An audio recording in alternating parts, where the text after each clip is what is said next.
Boa tarde a todos, a todas e a todes. Eu sou Ellen Oliveira, psicóloga, e hoje nós vamos conversar sobre eleições. Como os eleitores decidem seu voto? Estudos revelam que existem 3 modelos para estudar o comportamento eleitoral. O comportamento político e eleitoral é um campo interdisciplinar que examina como crenças, como atitudes dos eleitores moldam as suas decisões. De acordo com a teoria psicossocial, a escolha política está profundamente ligada à nossa personalidade e às nossas motivações individuais.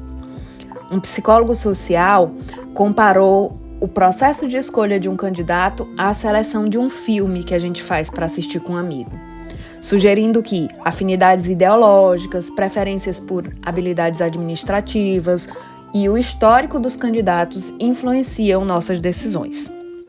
Krosnick identifica 3 tipos principais de eleitores: aqueles que compartilham opiniões semelhantes aos candidatos, aqueles que valorizam competências administrativas e aqueles que baseiam suas escolhas no histórico do candidato. Ainda que essas categorias ajudem a entender padrões eleitorais, elas não capturam toda a complexidade do processo decisório, que também é afetado por fatores emocionais, por fatores contextuais, como o clima político e social. A teoria psicológica do voto estuda como o eleitor forma os seus sistemas de crenças, baseados na sua vivência desde a infância, na sua relação com os agrupamentos sociais, escola, igreja, família, amigos mais próximos. A formação dos sistemas de crenças é inserida no comportamento dos eleitores como algo pertencente a eles. E isso produz comportamento e a forma como o indivíduo enxerga o mundo e, com isso, a formação da sua ideologia. A grande maioria dos eleitores sabe pouco sobre o campo político. Por outro lado, apesar da pouca informação política, nem todos os indivíduos não possuem atitudes relacionadas a esse meio político decisório. As fake news são boatos criados propositalmente para se atingir um fim, visando a obtenção de alguma vantagem.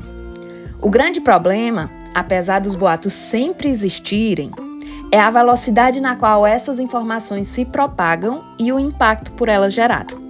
E o que a psicologia estuda é que, baseado nesse sistema de crenças, se essa fake news acaba fazendo sentido para muitos eleitores, inclusive eleitores de alto nível de ensino, elas acabam gerando repercussões, elas são ouvidas por esses eleitores.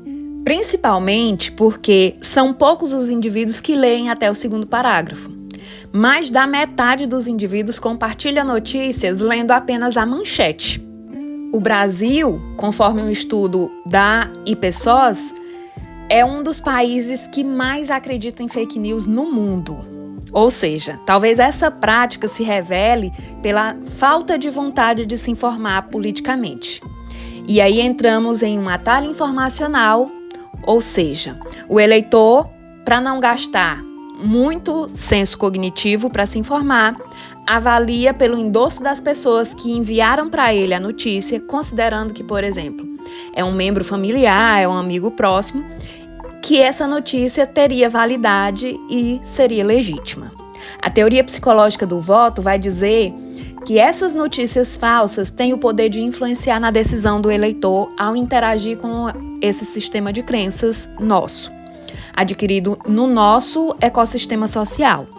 A formação psíquica dentro dos agrupamentos sociais vai refletir nas estruturas psíquicas da escolha do eleitor. Portanto, façam uma análise cuidadosa e crítica dos candidatos que vocês pretendem eleger. Tenham uma boa semana.